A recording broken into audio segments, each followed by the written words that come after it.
ਵਾਹਿਗੁਰੂ ਧੰਨ ਧੰਨ ਸ਼੍ਰੀ ਗੁਰੂ ਗ੍ਰੰਥ ਸਾਹਿਬ ਜੀ ਮਹਾਰਾਜ, ਉਹਨਾਂ ਦੀ ਪਵਿੱਤਰ ਗੋਦ ਦਾ ਆਨੰਦ ਲੈ ਰਹੀ ਗੁਰੂ ਰੂਪ ਖਾਲਸਾ ਸਾਧ ਸੰਗਤ ਜੀ, ਸੁਬਹ ਤੋਂ ਗੁਰਬਾਣੀ ਸਰਵਣ ਕਰ ਰਹੇ ਹੋ। ਉਸ ਪਿਤਾ ਦੀ ਅੰਮ੍ਰਿਤਮਈ ਵਰਖਾ ਦੇ ਵਿੱਚ ਇਸ਼ਨਾਨ ਕਰ ਰਹੇ ਹੋ, ਵੱਡੇ ਭਾਗਾਂ ਵਾਲੇ ਹੋ। ਆਓ ਸਭ ਤੋਂ ਪਹਿਲਾਂ ਗੁਰੂ ਦੀ ਸਿਫਤ ਕਰਨ ਤੋਂ ਪਹਿਲਾਂ ਪਿਤਾ ਦੀ ਫਤਿਹ ਨੂੰ ਪ੍ਰਵਾਨ ਕਰੋ। ਵਾਹਿਗੁਰੂ ਜੀ ਕਾ ਖਾਲਸਾ, ਵਾਹਿਗੁਰੂ ਜੀ ਕੀ ਫਤਿਹ। ਗੁਰੂ ਸਾਹਿਬ ਦੀ ਬਾਣੀ, ਪ੍ਰਥਮ ਬਾਣੀ ਜਪਜੀ ਸਾਹਿਬ ਦੀ ਕਥਾ ਵਿਆਖਿਆ ਅਧੀਨ ਹੈ। ਦੂਸਰੀ ਪੌੜੀ ਦੀ ਕਥਾ ਚੱਲ ਰਹੀ ਹੈ। ਪਿਤਾ ਦੇ ਹੁਕਮ ਕੀ ਹਨ, ਉਸ ਦਾ ਹੁਕਮ ਕੀ ਹੈ, ਕੀ ਅਸੀਂ ਸਮਝਣਾ ਹੈ, ਕੀ ਉਹ ਪਿਤਾ ਸਾਨੂੰ ਸਮਝਾਉਣ ਦੀ ਗੱਲ ਕਰ ਰਹੇ ਹਨ। ਗੁਰੂ ਸਾਹਿਬ ਜੀ ਜਿਤਨੀ ਵੀ ਬਾਣੀ ਲਿਖੀ ਗਈ ਹੈ ਉਹ ਸਭ ਹੁਕਮ ਹੈ। ਧੰਨ ਧੰਨ ਸ਼੍ਰੀ ਗੁਰੂ ਨਾਨਕ ਦੇਵ ਜੀ ਮਹਾਰਾਜ ਦੀ ਇਹ ਰਚਨਾ, ਜਦੋਂ ਗੁਰੂ ਸਾਹਿਬ ਇਤਿਹਾਸ ਗਵਾਹ ਹੈ, ਜਦੋਂ ਗੁਰੂ ਸਾਹਿਬ ਵੇਈ ਨਦੀ ਦਾ ਇਸ਼ਨਾਨ ਕਰਨ ਗਏ, ਅਕਾਲ ਪੁਰਖ ਦੇ ਦਰਸ਼ਨ ਜਦੋਂ ਕੀਤੇ ਹਨ ਤੇ ਅਕਾਲ ਪੁਰਖ ਨੇ ਉਹਨਾਂ ਨੂੰ ਜੋ ਸ਼ਬਦ ਦਿੱਤਾ ਹੈ, ਸਿੱਖਿਆ ਹੈ ਨਾਨਕ, ਇਸ ਸ਼ਬਦ ਨੂੰ ਤੂੰ ਆਪ ਜਪਣਾ ਹੈ, ਦੂਸਰਿਆਂ ਨੂੰ ਜਪਾਉਣਾ ਹੈ। ਨਾਨਕ ਮੇਰਾ ਹੁਕਮ ਤੇਰੀ ਨਦਰੀ ਆਇਆ। ਆਓ ਸਭ ਤੋਂ ਪਹਿਲਾਂ ਬਾਣੀ ਸਰਵਣ ਕਰਦੇ ਹਾਂ। ਹੁਕਮੀ ਹੋਵਨ ਆਕਾਰ, ਹੁਕਮ ਨ ਕਹਿਆ ਜਾਈ। ਹੁਕਮੀ ਹੋਵਨ ਜੀ, ਹੁਕਮ ਮਿਲੈ ਵਡਿਆਈ। ਹੁਕਮੀ ਉਤਮ ਨੀਚ, ਹੁਕਮ ਲਿਖ ਦੁਖ ਸੁਖ ਪਾਈਐ। ਇਕ ਨਾ ਹੁਕਮੀ ਬਖਸ਼ੀਸ, ਇਕ ਹੁਕਮੀ ਸਦਾ ਪਵਾਈਐ। ਹੁਕਮੈ ਅੰਦਰ ਸਭ ਕੋ, ਬਾਹਰ ਹੁਕਮ ਨਾ ਕੋਏ। ਨਾਨਕ ਹੁਕਮੈ ਜੇ ਬੁਝੈ, ਤਾਂ ਹਉਮੈ ਕਹੇ ਨ ਕੋਇ। ਵਾਹਿਗੁਰੂ ਜੀ ਕਾ ਖਾਲਸਾ, ਵਾਹਿਗੁਰੂ ਜੀ ਕੀ ਫਤਿਹ। ਗੁਰੂ ਸਾਹਿਬ ਨੂੰ ਜੋ ਹੁਕਮ ਮਿਲਿਆ, ਕੀ ਫਰਮਾਨ ਹੋਇਆ ਅਕਾਲ ਪੁਰਖ ਦਾ? ਨਾਨਕ ਮੇਰਾ ਹੁਕਮ ਤੇਰੀ ਨਦਰੀ ਆਇਆ। ਨਾਨਕ ਮੇਰਾ ਹੁਕਮ ਤੇਰੀ ਨਦਰੀ ਆਇਆ। ਏਕੋ ਨਾਮ ਹੁਕਮ ਹੈ, ਨਾਨਕ ਸਤਿਗੁਰ ਦਿਆ ਬੁਝਾਏ ਜਿਉ। ਏਕੋ ਨਾਮ ਹੁਕਮ ਹੈ, ਨਾਨਕ ਸਤਿਗੁਰ ਦਿਆ ਬੁਝਾਏ ਜਿਉ। ਗੁਰੂ ਅਰਜਨ ਦੇਵ ਜੀ ਮਹਾਰਾਜ, ਹਉ ਆਪੋ ਬੋਲ ਨ ਜਾਣਦਾ, ਹਉ ਕਹਿਆ ਸਭ ਹੁਕਮਾਓ ਜਿਉ। ਏਕੋ ਆਪੋ ਬੋਲ ਨ ਜਾਣਦਾ, ਹਉ ਕਹਿਆ ਸਭ ਹੁਕਮਾਓ ਜਿਉ। ਗੁਰੂ ਸਾਹਿਬ ਦੀ ਬਾਣੀ ਸਾਰੀ ਜੋ ਹੈ ਉਸ ਪਿਤਾ ਦੇ ਹੁਕਮ ਦੇ ਵਿੱਚ ਹੈ। ਗੁਰੂ ਅਰਜਨ ਦੇਵ ਜੀ ਮਹਾਰਾਜ ਜੀ ਨੇ ਬੜੇ ਸਾਫ਼ ਸ਼ਬਦਾਂ ਦੇ ਵਿੱਚ ਕਿਹਾ ਹੈ, ਗੁਰੂ ਨਾਨਕ ਦੇਵ ਜੀ ਨੇ ਵੀ ਕਿਹਾ ਹੈ ਕਿ ਹੁਕਮ ਜੋ ਹੈ, ਜੈਸੀ ਮੈਂ ਆਵੇ ਖਸਮ ਕੀ ਬਾਣੀ, ਤੈਸਰਾ ਕਰੀ ਗਿਆਨ ਵੇ ਲਾਲੂ। ਇਹ ਬਾਣੀ ਜੋ ਹੈ, ਕਿਉਂਕਿ ਦੋ ਤਰ੍ਹਾਂ ਦੀ ਬਣਤਰ ਹੈ। ਇੱਕ ਉਹ ਚੀਜ਼ ਹੈ ਜੋ ਮਨ ਦੇ ਵਿੱਚੋਂ ਆਉਂਦੀ ਹੈ। ਜਿਸ ਤਰ੍ਹਾਂ ਗੁਰੂ ਅਰਜਨ ਦੇਵ ਜੀ ਮਹਾਰਾਜ ਜੀ ਦੇ ਕੋਲ ਕਾਨਾ, ਪੀਲੂ, ਛੱਜੂ ਤੇ ਹੁਸੈਨ ਆਏ ਸਨ ਆਪਣੀ ਬਾਣੀ ਨੂੰ ਦਰਜ ਕਰਵਾਉਣ ਦੇ ਲਈ, ਪਰ ਗੁਰੂ ਅਰਜਨ ਦੇਵ ਜੀ ਮਹਾਰਾਜ ਨੇ ਉਹਨਾਂ ਨੂੰ ਸਾਫ਼ ਇਨਕਾਰ ਕਰ ਦਿੱਤਾ ਸੀ। ਉਹਨਾਂ ਨੇ ਕਿਹਾ ਸੀ ਕਿ ਇਹ ਜੋ ਬਾਣੀ ਹੈ ਇਹ ਉੱਥੋਂ ਨਹੀਂ ਆਈ, ਇਹ ਉਸ ਹਿਰਦੇ ਤੋਂ ਨਹੀਂ ਆਈ। ਹਿਰਦੇ ਦੀ ਬਾਣੀ ਕਿਹੜੀ ਹੈ? ਆਤਮਾ ਦੀ ਬਾਣੀ। ਜੋ ਆਤਮਾ ਦੀ ਆਵਾਜ਼ ਹੈ ਉਹ ਅਸਲੀ ਹਿਰਦੇ ਦੀ ਬਾਣੀ ਹੈ। ਉਹ ਆਤਮਾ ਦੀ ਆਵਾਜ਼ ਸੱਚੀ ਹੈ, ਕਿਉਂਕਿ ਉਹ ਆਤਮਾ ਜੋ ਹੈ ਉਸ ਪਰਮਾਤਮਾ ਦਾ ਹਿੱਸਾ ਹੈ ਔਰ ਸਿਰਫ ਉਹ ਹੀ ਸੱਚ ਹੈ। ਗੁਰੂ ਸਾਹਿਬ ਦਾ ਜਵਾਬ ਸੀ ਇਹਨਾਂ ਚੌਂ ਨੂੰ ਕਿ ਮਨ ਤੋਂ ਲਿਖਣ ਵਾਲਾ ਕਵੀ ਤੇ ਹੋ ਸਕਦਾ ਹੈ ਪਰ ਭਗਤ ਨਹੀਂ ਹੋ ਸਕਦਾ। ਇਸ ਲਈ ਜੋ ਆਤਮਾ ਤੋਂ ਬਾਣੀ ਆਉਂਦੀ ਹੈ, ਇਸੇ ਲਈ ਗੁਰੂ ਸਾਹਿਬ ਨੇ ਕਿਹਾ ਸੀ, ਜੈਸੀ ਮੈਂ ਆਵੇ ਖਸਮ ਕੀ ਬਾਣੀ ਤੈਸੜਾ ਕਰੀ ਗਿਆਨ ਵੇਲਾ ਲੋ। ਜੈਸੀ ਮੈਂ ਆਵੇ ਖਸਮ ਕੀ ਬਾਣੀ ਤੈਸੜਾ ਕਰੀ ਗਿਆਨ ਵੇਲਾ ਲੋ। ਹੁਕਮ ਨੂੰ ਸਮਝਣਾ। ਗੁਰੂ ਸਾਹਿਬ ਜੀ ਨੇ ਆਖਰੀ ਪੰਕਤੀ ਦੇ ਵਿੱਚ ਨਾਨਕ ਹੁਕਮੈ ਜੇ ਬੁਝੇ ਤਾਂ ਹੁਮੈ ਕਹੇ ਨਾ ਕੋਏ। ਹੁਕਮ ਕੀ ਹੈ? ਹੁਕਮ ਹੈ ਉਸ ਗੁਰੂ ਦੀ ਰਜ਼ਾ ਦੇ ਅਨੁਸਾਰ ਜੀਣਾ। ਅਸੀਂ ਪਿਛਲੀ ਪੌੜੀ ਦੇ ਵਿੱਚ ਵੀ ਇਹ ਵਿਚਾਰ ਕਰਕੇ ਆਏ ਹਾਂ। ਉਸ ਦਾ ਜੋ ਹੁਕਮ ਹੈ, ਉਸ ਦੀ ਜੋ ਰਜ਼ਾ ਹੈ, ਉਸ ਦਾ ਜੋ ਆਦੇਸ਼ ਹੈ, ਉਹਦੇ ਤੇ ਚੱਲਣਾ ਹੀ ਜੋ ਹੈ ਉਹ ਹੁਕਮ ਹੈ। ਉਸ ਦੇ ਹੁਕਮ ਦੇ ਵਿੱਚ ਚੱਲ ਕੇ ਹੀ ਅਸੀਂ ਸੁੱਖ ਤੇ ਦੁੱਖ ਜੋ ਹਨ ਉਹ ਸਾਡੇ ਪ੍ਰਗਟ ਹੁੰਦੇ ਹਨ। ਵੈਸੇ ਜੀਵਨ ਦੇ ਵਿੱਚ ਸੁੱਖ ਦੁੱਖ ਹੈ ਨਹੀਂ।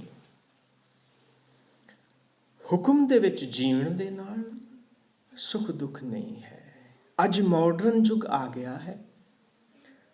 ਸਾਡੇ ਕਈ ਵੀਰਾਂ ਨੇ, ਭੈਣਾਂ ਨੇ, ਬੱਚਿਆਂ ਨੇ ਖਾਸ ਕਰਕੇ ਦੇਖਿਆ ਹੋਵੇਗਾ ਕਿ ਇੱਕ ਜਿਹਨੂੰ ਫੋਰ ਬਰੇਲੇ ਕਹਿੰਦੇ, VR ਜੋ ਸਨੈਪਸ ਕਹਿੰਦੇ ਹਨ, ਜਿਹੜੀਆਂ ਕਿ ਲਗਾ ਕੇ ਤੁਸੀਂ ਆਪਣੇ ਕਮਰੇ ਦੇ ਵਿੱਚ ਖੜੇ ਹੋ, ਪਰ ਉਹ ਜੋ ਐਨਕਾਂ ਹਨ ਉਹ ਐਸੀ ਬਾਹਰ ਦੀ ਦਸ਼ਾ ਬਣਾ ਦਿੰਦੀਆਂ ਹਨ ਕਿ ਤੁਸੀਂ ਕਿਤੇ 7ਵੇਂ ਅਸਮਾਨ ਤੇ ਖੜੇ ਹੋ, ਕਿਤੇ 7ਵੀਂ ਮੰਜ਼ਿਲ ਤੇ ਖੜੇ ਹੋ। ਉਹ ਜੋ ਜਿਸ ਫੱਟੇ ਤੇ ਤੁਸੀਂ ਖੜੇ ਹੋ ਉਹਦੇ ਥੱਲੇ ਖਾਈ ਹੈ ਜਾਂ ਸ਼ਹਿਰ ਹੈ, ਥੱਲੇ ਗੱਡੀਆਂ ਚੱਲ ਰਹੀਆਂ ਹਨ।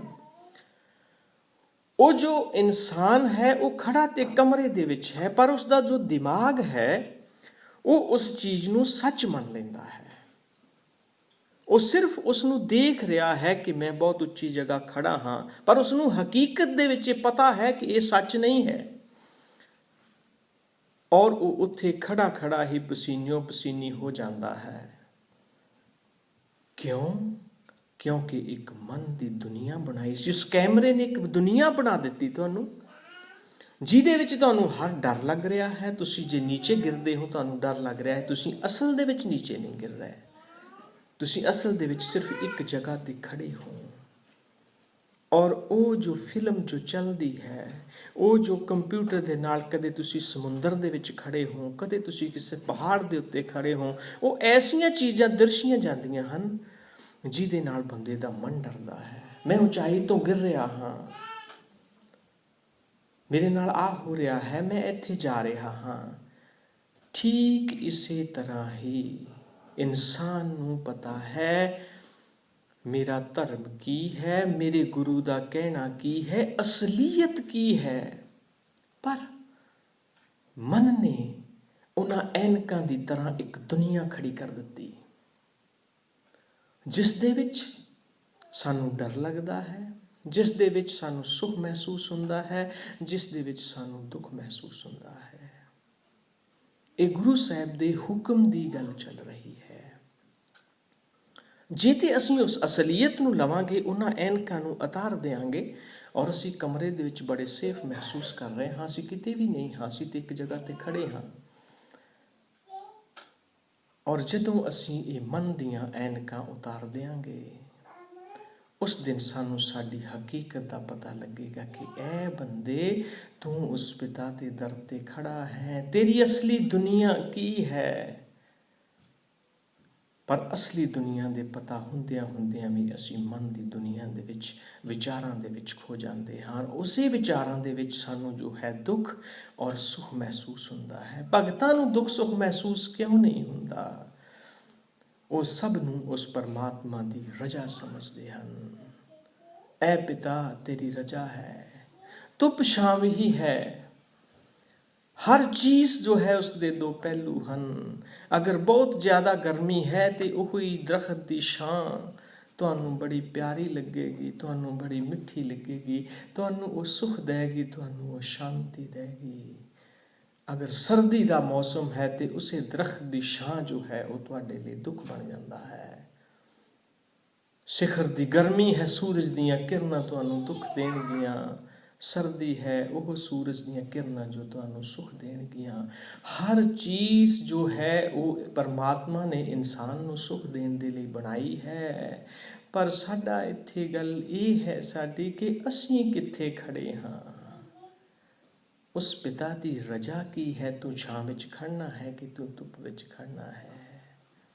असी मौसम के हिसाब के नाल ही खड़ांगे ना।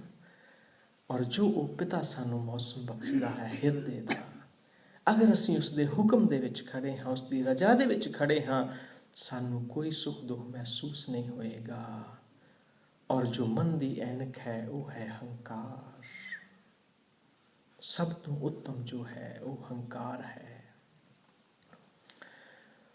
हुक्म नू समझना ही साडे जीवन की कहानी है।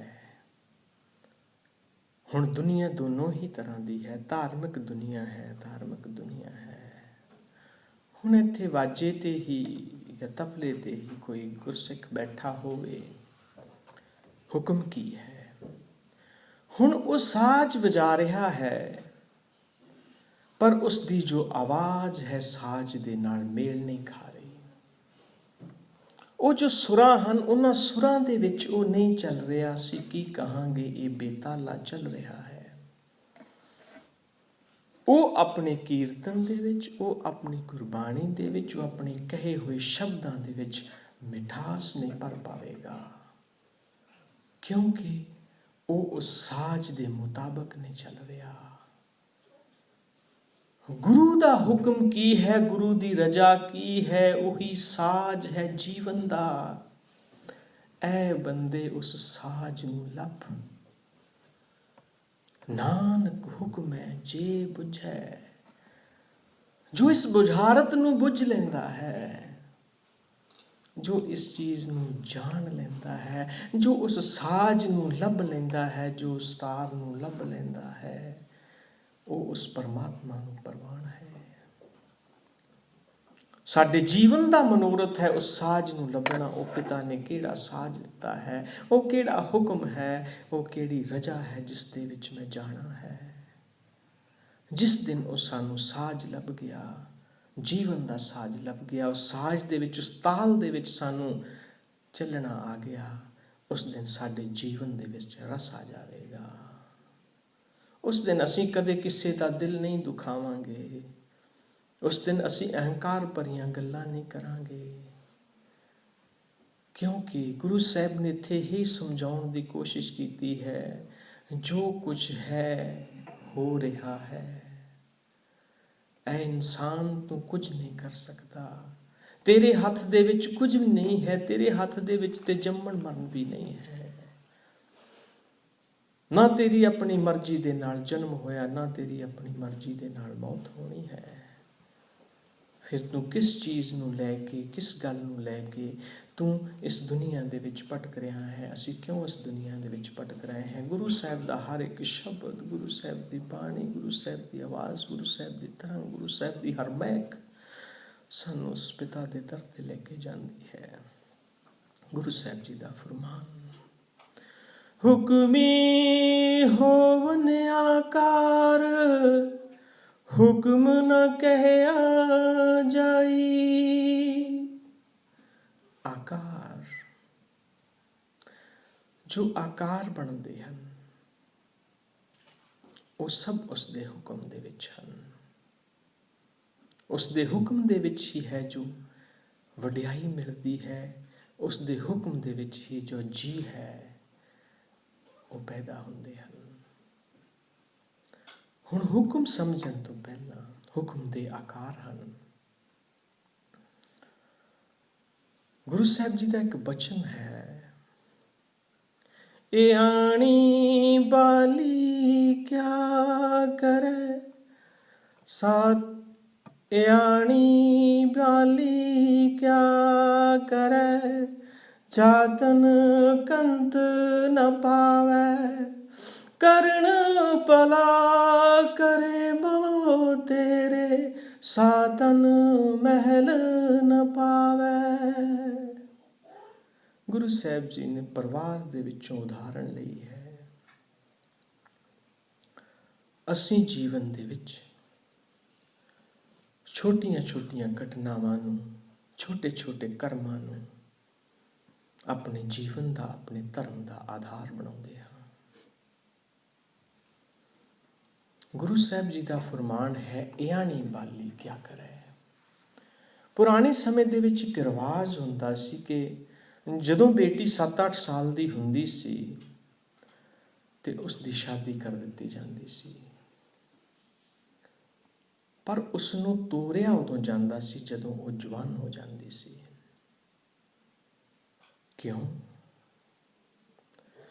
ਕਿਉਂਕਿ ਉਹ ਇਆਣੀ ਬਾਲੀ, ਉਹ ਜੋ ਬਾਲ ਉਮਰ ਹੈ, ਉਹ ਜੋ ਬਾਲ ਸੋਚ ਹੈ, ਅਗਰ ਉਸ ਉਮਰ ਦੇ ਵਿੱਚ ਉਸ ਨੂੰ ਸਹੁਰੇ ਘਰ ਤੋਰ ਦਿੱਤਾ ਜਾਵੇ, ਉਹ ਰੀਤੀ ਰਿਵਾਜਾਂ ਨੂੰ, ਸਮਾਜ ਨੂੰ, ਉਸ ਪਰਿਵਾਰ ਨੂੰ, ਆਪਣੇ ਪਤੀ ਨੂੰ ਪਿਆਰ ਨਹੀਂ ਦੇ ਸਕੇਗੀ। ਉਸ ਨੂੰ ਸਮਝ ਨਹੀਂ ਹੈ, ਉਸ ਪਤੀ ਦੇ ਨਾਲ ਨਹੀਂ ਮਿਲ ਸਕੇਗੀ, ਕਿਉਂਕਿ ਨਿਆਣੀ ਹੈ। ਕਰਨ ਪਲਾਹ ਕਰੇ ਬੋ ਤੇਰੇ। ਕਰਨ ਪਲਾਹ, ਪਲਾਹ ਦਾ ਮਤਲਬ ਹੁੰਦਾ ਹੈ ਜੋ ਜਿਹੜੀਆਂ ਕਰਨੀਆਂ, ਮਿੰਨਤਾਂ ਕਰਨੀਆਂ। ਉਹ ਜਿਤਨੇ ਮਰਜੀ ਭਲਾ ਕਰੇ, ਸਾਤਨ ਮਹਿਲ ਨਾ ਪਾਵੇ। ਉਹ ਉਸ ਕੰਤ ਨੂੰ ਪ੍ਰਾਪਤ ਨਹੀਂ ਕਰ ਸਕਦੀ, ਉਸ ਅਵਸਥਾ ਨੂੰ ਪ੍ਰਾਪਤ ਨਹੀਂ ਕਰ ਸਕਦੀ। ਕਿਉਂ? ਇਆਣੀ ਬਾਲੀ ਹੈ। ਉਸ ਨੂੰ ਅਸੀਂ ਬਾਲੜੀ ਕਹਿੰਦੇ ਹਾਂ, ਬੱਚੀ ਕਹਿੰਦੇ ਹਾਂ। ਉਹ ਕਦੋਂ ਉਸ ਸੁੱਖ ਨੂੰ ਪਾ ਸਕੇਗੀ? ਜਦੋਂ ਉਹ ਉਮਰ ਦੇ ਵਿੱਚ ਵੱਡੀ ਹੋ ਜਾਏਗੀ। ਉਸ ਦੇ ਵਿੱਚ ਆਪਣੇ ਆਪ ਹੀ ਪਤਨੀ ਦੇ ਗੁਣ, ਉਸ ਸਹੁਰੇ ਘਰ ਦੇ ਵਿੱਚ ਵਸਣ ਦੇ ਗੁਣ, ਸਾਰੇ ਰੀਤ ਰਿਵਾਜ, ਹਰ ਇੱਕ ਚੀਜ਼ ਉਸ ਦੇ ਅੰਦਰ ਪੈਦਾ ਹੋ ਜਾਏਗੀ ਉਸ ਪਰਮਾਤਮਾ ਦੇ ਵੱਲੋਂ, ਕਿਉਂਕਿ ਉਸ ਦੀ ਉਮਰ ਦੇ ਵਿੱਚ ਵਾਧਾ ਹੋਇਆ ਹੈ। ਉਹ ਆਪਣੇ ਕੰਤ ਨੂੰ ਪਾ ਲਵੇਗੀ, ਉਹ ਹਰ ਚੀਜ਼ ਨੂੰ ਸਮਝ ਲਏਗੀ।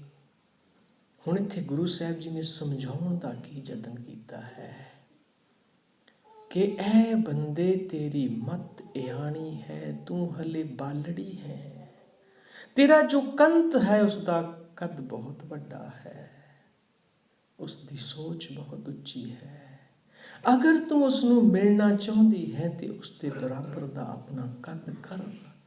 ਆਪਣੀ ਉਮਰ ਨੂੰ ਵਧਾ, ਆਪਣੀ ਕਿਸ ਉਮਰ ਨੂੰ ਵਧਾ? ਆਪਣੇ ਅੰਦਰ ਦੀ ਉਮਰ ਨੂੰ ਵਧਾ। ਉਸ ਪਿਤਾ ਦੇ, ਉਸ ਕੰਤ ਦੇ, ਉਸ ਪਿਆਰੇ ਦੇ ਗੁਣ ਆਪਣੇ ਵਿੱਚ ਪੈਦਾ ਕਰ।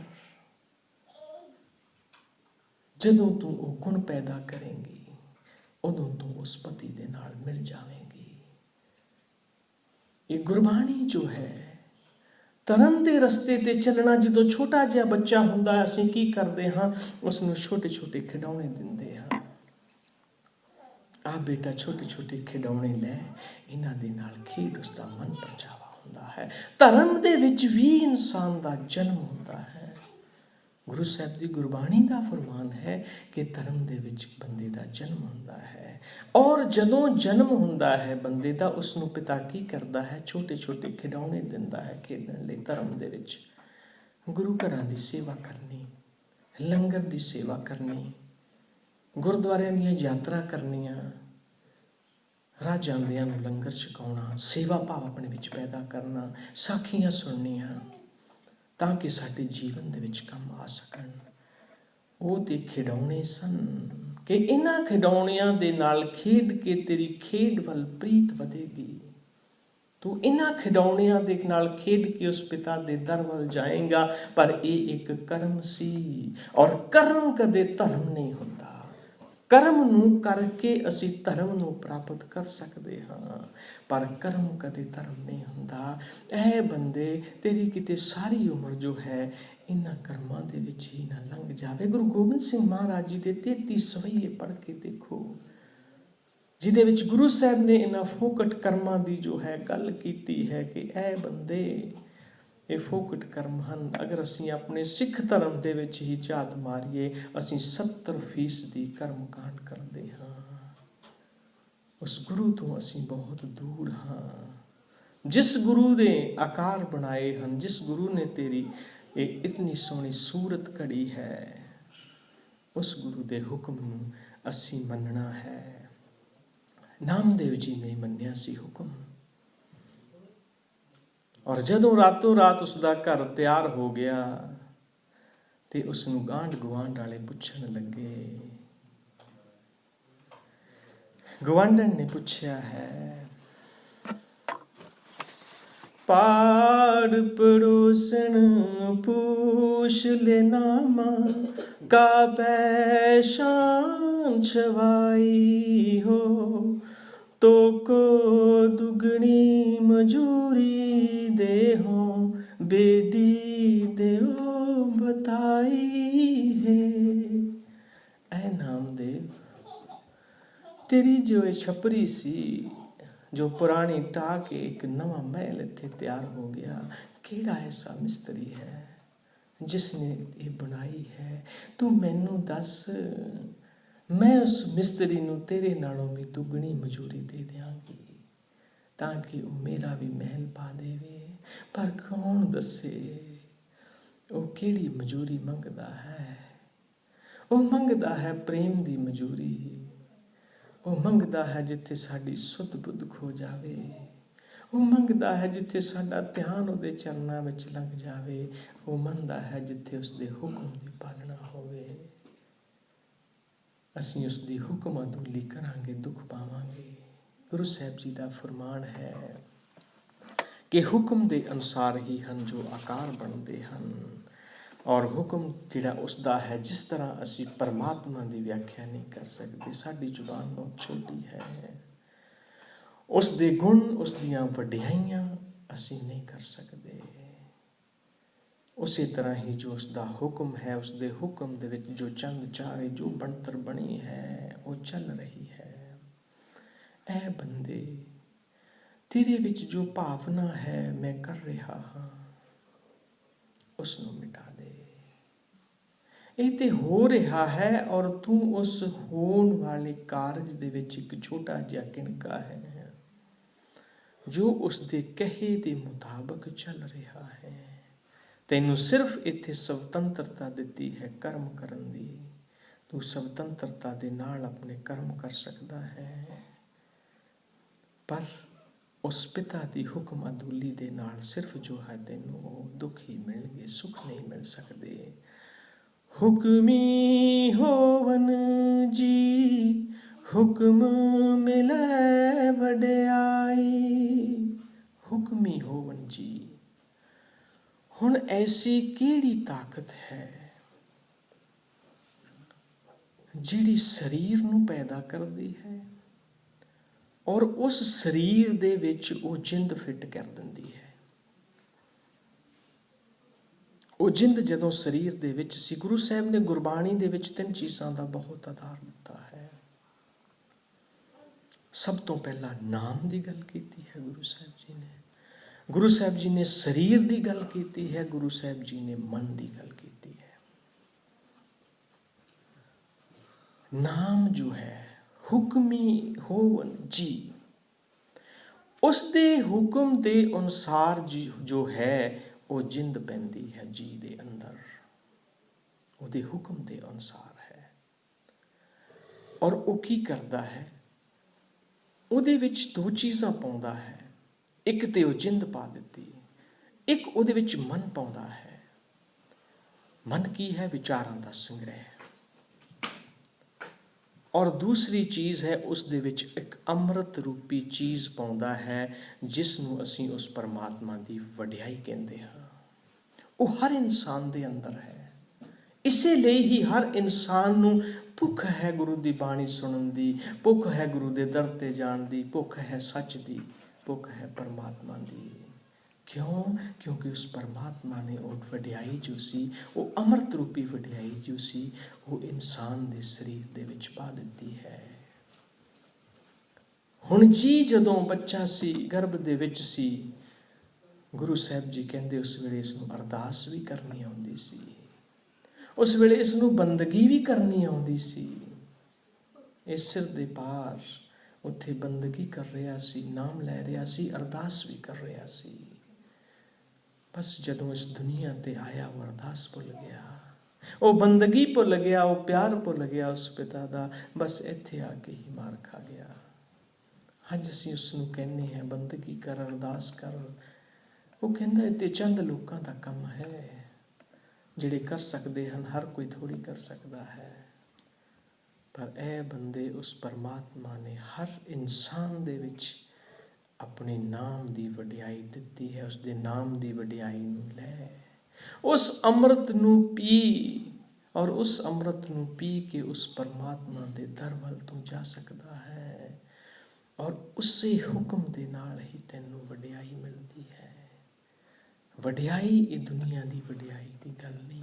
ਦੁਨੀਆ ਦੀ ਵਡਿਆਈ ਵੀ ਮਿਲਦੀ ਹੈ, ਪਰ ਅਸਲੀ ਵਡਿਆਈ ਜੋ ਹੈ ਆਪਣੇ ਹਿਰਦੇ ਤੋਂ ਉਸ ਪਰਮਾਤਮਾ ਦੀ, ਉਸ ਮਾਲਕ ਦੀ, ਉਸ ਪ੍ਰਭੂ ਦੀ ਵਡਿਆਈ ਕਰਨੀ, ਇਹ ਅਸਲੀ ਨਾਮ ਹੈ। ਗੁਰੂ ਸਾਹਿਬ ਜੀ ਨੇ ਸਰੀਰ ਦਾ ਬਹੁਤ ਜਗ੍ਹਾ ਵਰਣਨ ਕੀਤਾ ਹੈ, ਮਰਨ ਦਾ ਵੀ ਵਰਣਨ ਕੀਤਾ ਹੈ।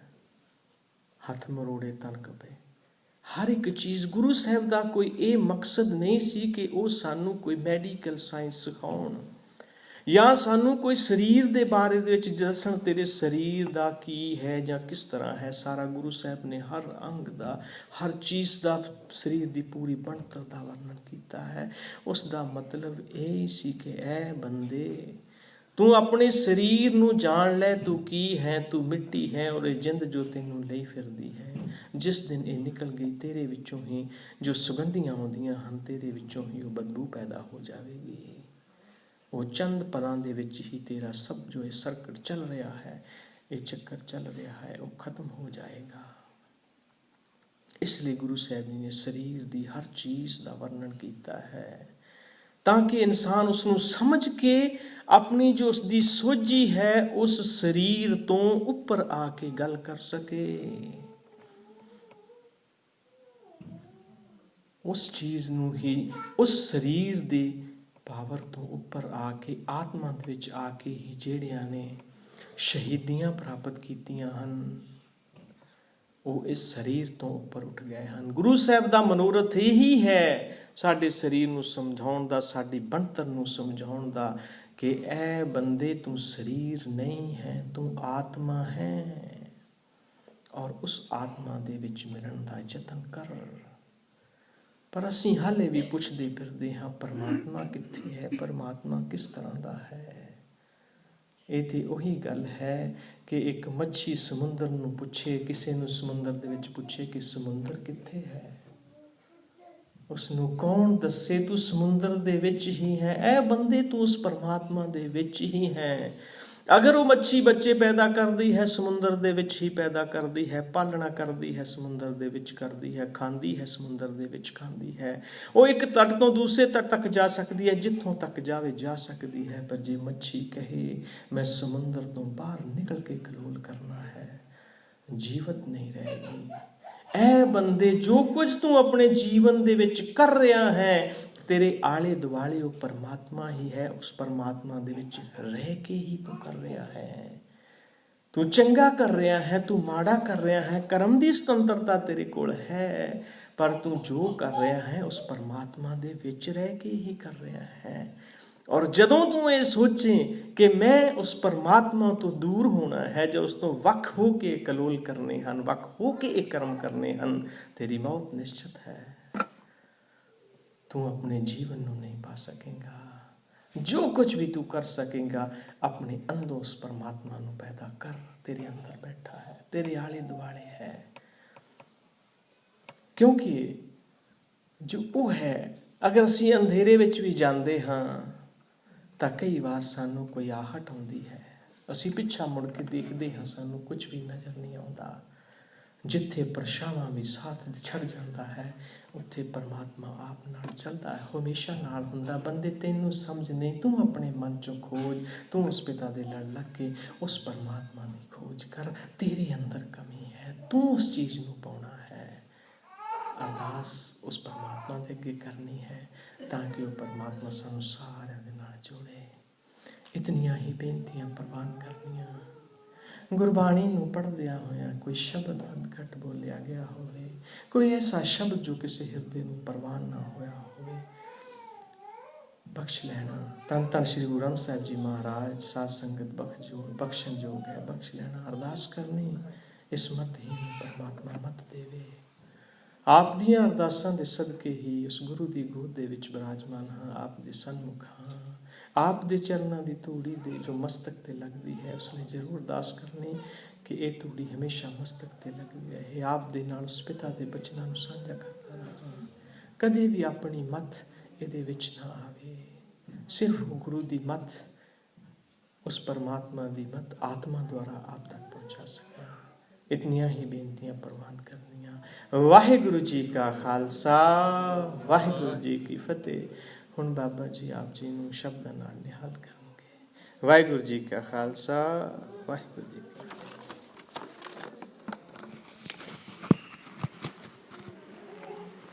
ਹਾਂਜੀ।